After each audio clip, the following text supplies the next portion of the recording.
What is up, maniacs? I am Zach, and I am the Milly Maker Maniac, and I hate DFS. She is a cruel, cruel, cruel mistress. We had a tough week 7. It was a roller coaster. Oh, man. So let me tell you how it went down. We were very much in contention. I had going into after CD Lamb scored in the Cowboys game, I had a lineup in 20th place. I had a lineup in 34th place. And I had a lineup in 249th place in the Milly Maker. The one in 20th had a legit shot at winning it. I had Bill Croskey-Merritt and CD Lamb in that lineup. And there was nobody in front of me that had that combination. So I had a legit shot from there. And then the run out was just the worst possible run out I could imagine. And yeah, my best finish was in the 1600s. I think it was 1693. Let's jump over here. 1699 was my best lineup. So yeah, what happened with this particular lineup? This was the one that was in 20th. Did not score another point after that moment when I was in 20th. The game flow of that Dallas-Washington game really shifted for me. Really what happened was where we were like right there, and then everything just turned around, and it was absolutely horrible for me moving forward. If you're watching Red Zone, there was a time where both the Colts and the Commanders were deep in the red zone. The Commanders at the 1 yard line. I think the Colts were like at the 5 yard line, something along those lines. And they do a run option RPO with Bill and Jaden Daniels at the goal line. Jaden Daniels runs it in instead of Bill. So that kills me, obviously, here needing Bill. And then Jonathan Taylor scores for the Colts. And the reason that one mattered to me is because I had another lineup at 250th, which was obviously a ways out. But I had 5 players in that lineup. Where did that lineup? Here it is. Yeah, here is that lineup. I had 5 players going in that lineup with the Daniel Jones, Bill, CD Lamb, Pittman, and Warren. Unfortunately, that pass, that was where Jonathan Taylor scored again. We were very light on Jonathan Taylor this week. I talked through it this week with you guys in my player pool video. It's very rare that a player of this salary is needed, but this was indeed one of those weeks because we had a very tough week at running back. Really, there were pretty much only 2 guys. Swift was definitely usable, and Javonte, but really, these were the only 4 guys you could use. I took a massive stance on Bill Croskey-Merritt. Went 88% Bill Croskey-Merritt. My thought process behind that is I just didn't see a scenario in which that game wasn't a shootout. Obviously did become a shootout. The Commanders' massive advantage was in the run game. All of their passing weapons were basically out except for Zach Ertz, and he was hobbled. I felt like the smart play would have been to establish a run, try to slow that game down because you knew that the Cowboys were going to be able to throw at will against that secondary. So I really think that the Commanders and Cliff Kingsbury should have been trying to establish the run. They unfortunately just didn't do that. In hindsight, 88% Bill was too much. I still believe in the thought process. Like if I go back, I still think I could be around 50%. And feel good about that. Where I messed up at running back is I should have been heavier on Javonte. I was just so focused on Bill and the Cowboys passing game that I didn't get to Javonte. So let's jump into results real quick, and then we can look at some things that we could have done, and then we can flush week 7, get over the heartache, and move on to week 8. But God damn it, I was right there. Fuck. There it is. Didn't play cash this week, which is a good thing because I would have had Bill in that lineup, and that would have ruined me. Basically broke even with the multipliers. Well, lost a little bit, but just like $100 there. And the small GPPs lost a little bit there, and then in the Milly Maker lost about half my bankroll. So lost $2,000 there. We are now negative on the week after our week 3 win. We've had 4 losing weeks in a row. It's part of DFS. It's part of, especially when you're chasing like these lottos, like the Milly Maker, like I am. You're going to have strings of losing weeks together. That's just part of it. This one was just a very frustrating one because that run out, like in DFS, the reality is like what happens in the red zone and what happens in the fourth quarter of games is really going to dictate how you're going to have success. And in that, I was obviously everybody was very heavy on the Commanders and Cowboys game. Like I wasn't contrarian with that at all, but that made sense for that to be the game that we needed to pursue. But once Daniels went down and Mariota came in and threw the pick 6, that just changed the whole complexion of that game. Then it became the Cowboys running the ball a lot more. CD just basically wasn't even in it. And the second half TDs went to Ferguson. If those go to Lamb, we've got a much different story today. Also, I was really heavy. I had 60. I mean, everybody was heavy on Rice. He was 40% owned, but I had 60% Rice.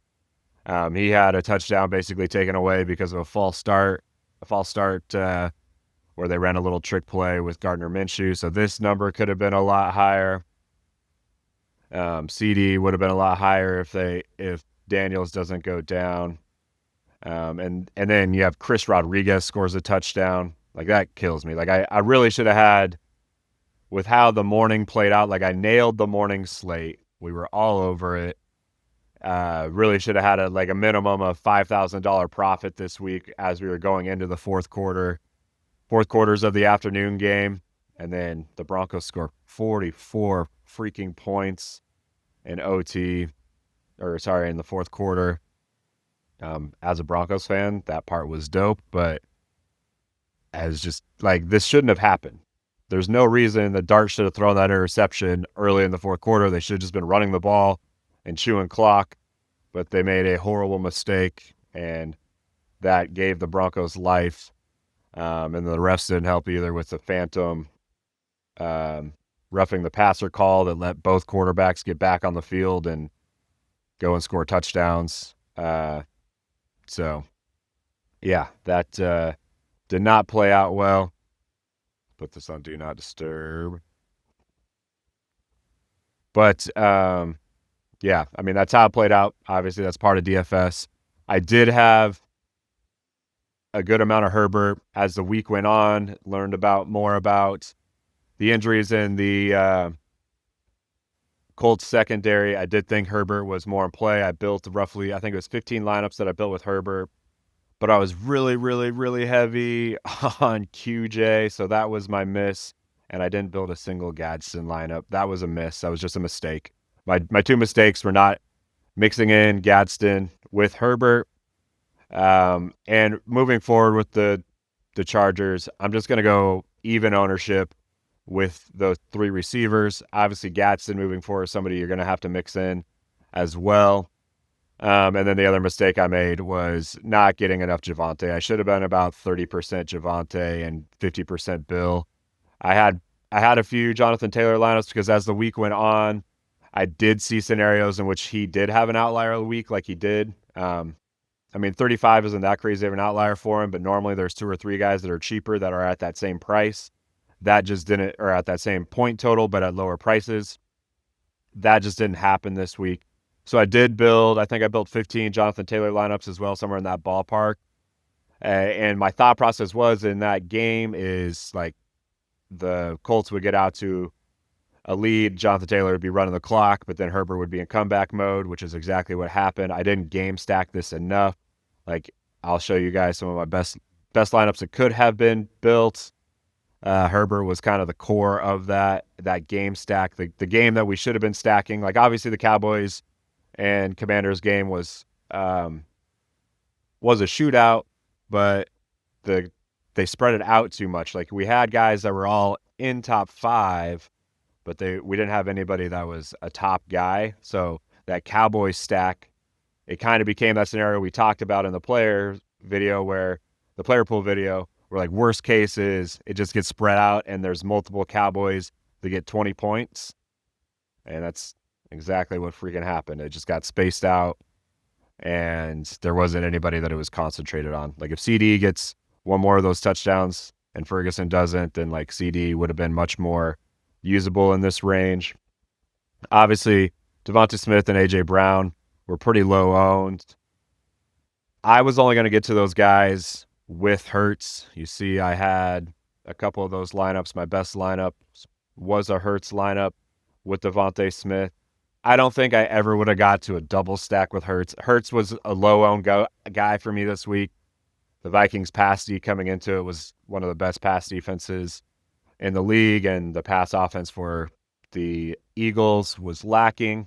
The only indicator to me on why I wanted to build some game stacks in that game were because you just have two playoff caliber teams with solid quarterbacks and a really good offensive coach on definitely on one side. On the Viking side, I was really heavy on Addison. I ended up with about 40% Addison.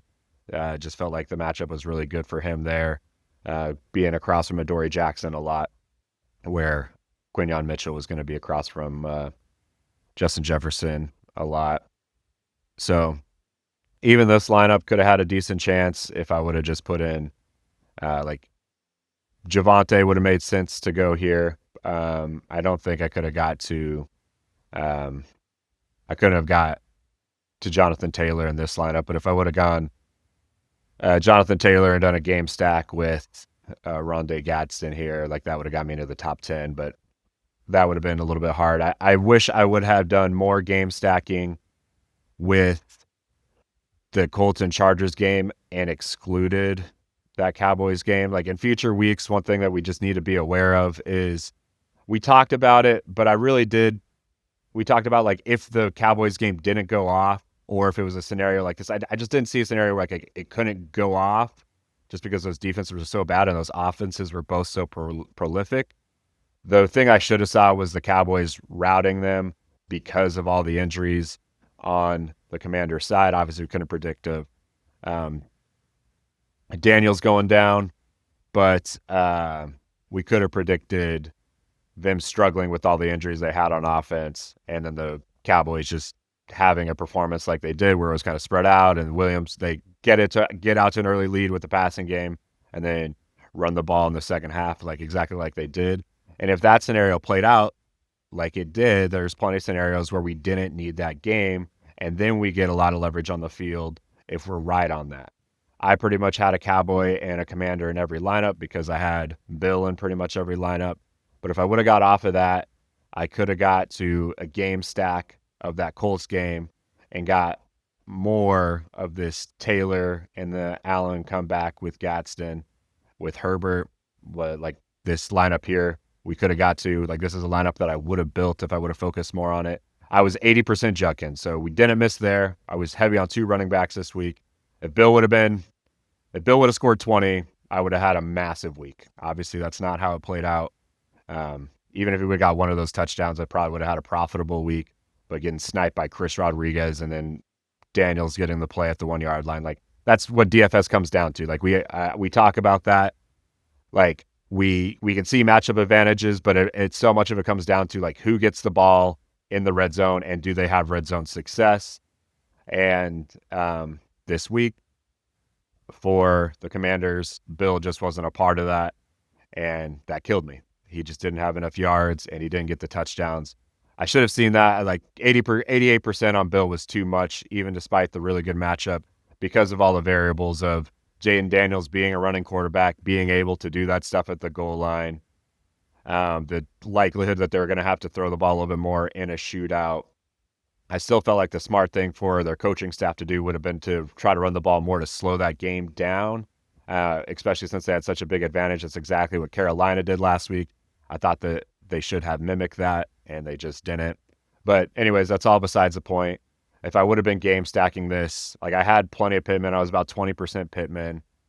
Taylor, a running back plus a receiver is a very common one when the quarterback isn't the guy you need.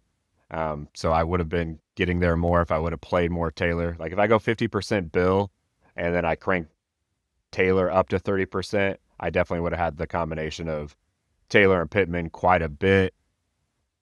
Allen, I wouldn't have got to as much. I just felt like QJ was the most likely guy to go off, but QJ did more QJ things again this week. He regressed to dropping passes. He dropped one in the end zone that turned into a turnover, turned into an interception because he hit him right in the hands, then he popped it up and they intercepted it in the end zone.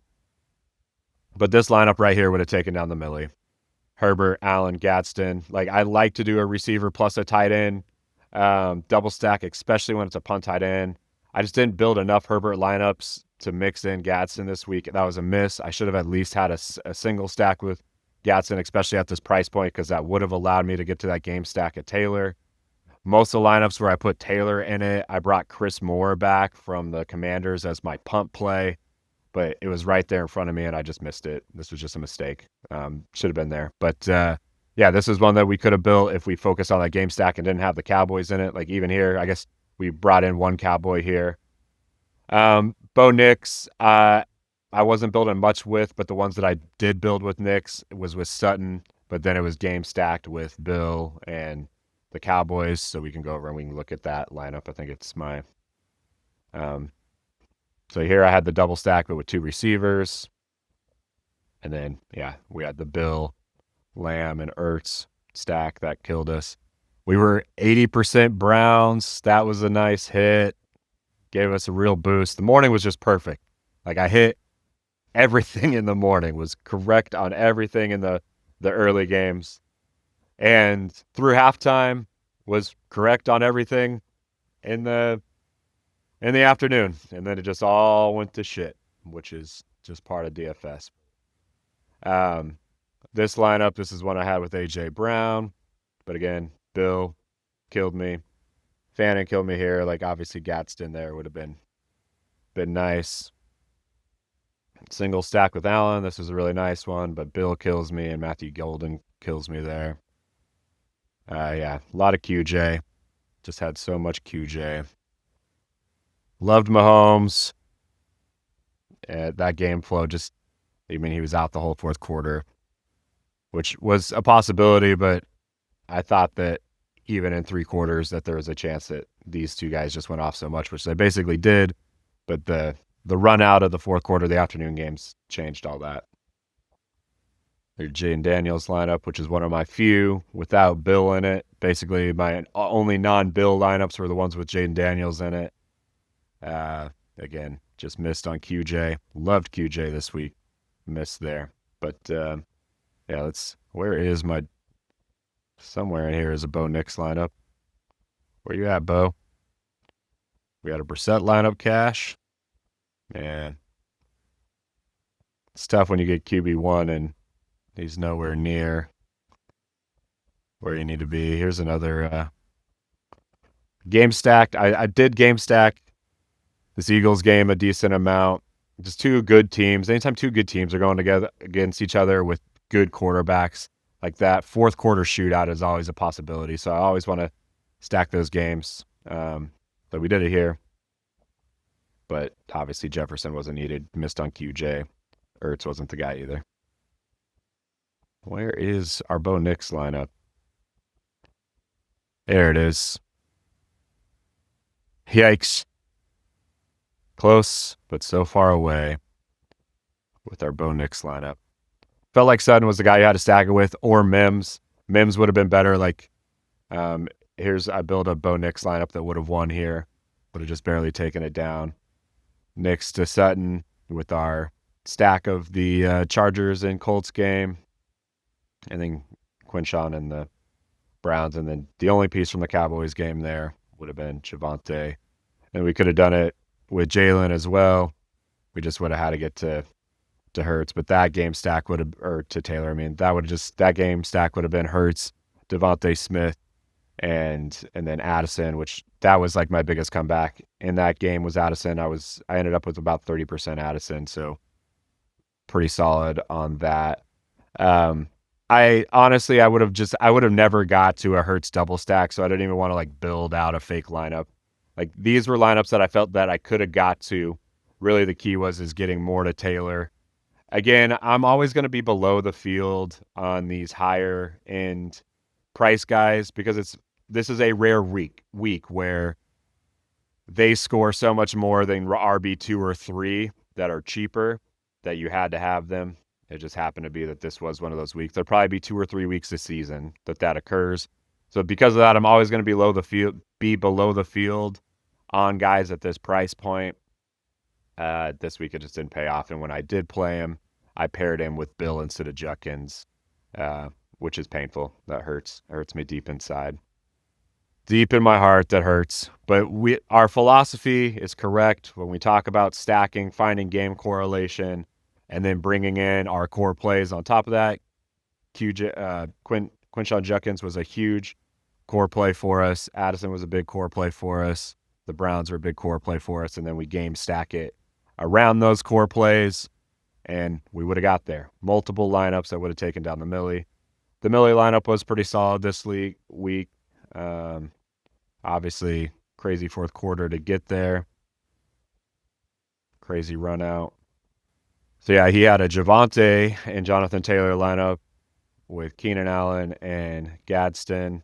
I did miss on Olave. Olave finally had his 2-touchdown game and got away from his 15-point games. I'm still going to be below the field on Olave most weeks. I think him scoring touchdowns is more of an outlier. I just think that offense doesn't score a lot of touchdowns, but I'll adjust and get more Olave in there next week. I don't think McBride is necessarily a miss. I think there were better guys available at that price. Obviously, there was. It ended up being better to have like Devontae Smith, and I was really heavy on the Browns. My 2 top defenses were the Browns and the Panthers, so nailed defense. But yeah, this was a good lineup. He built a game stack, a real nice game stack with where he basically was saying, like we talked about, where the Colts score a lot of points and then they're running the clock out through Jonathan Taylor in the second half. Herbert's in comeback mode against a really bad secondary. So Herbert +2. He just chose the right 2 that we never got to.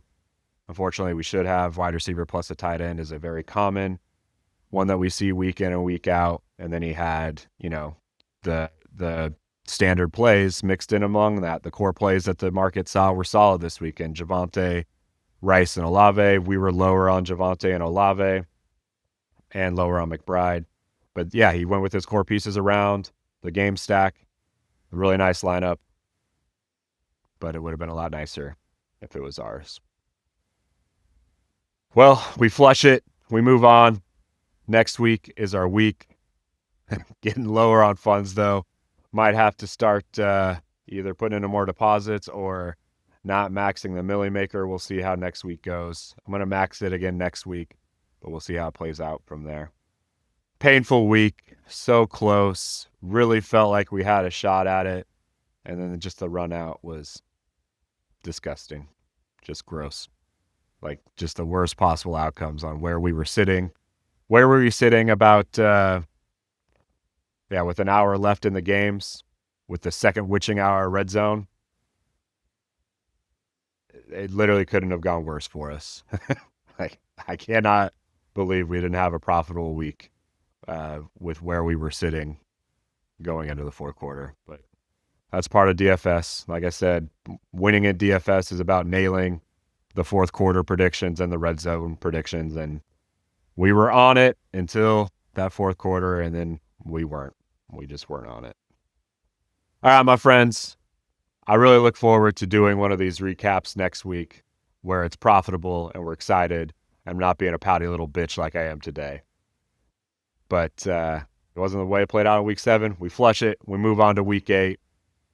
Tomorrow I'll get the spreadsheet put together, and we will start looking for how we're going to take it down in week 8.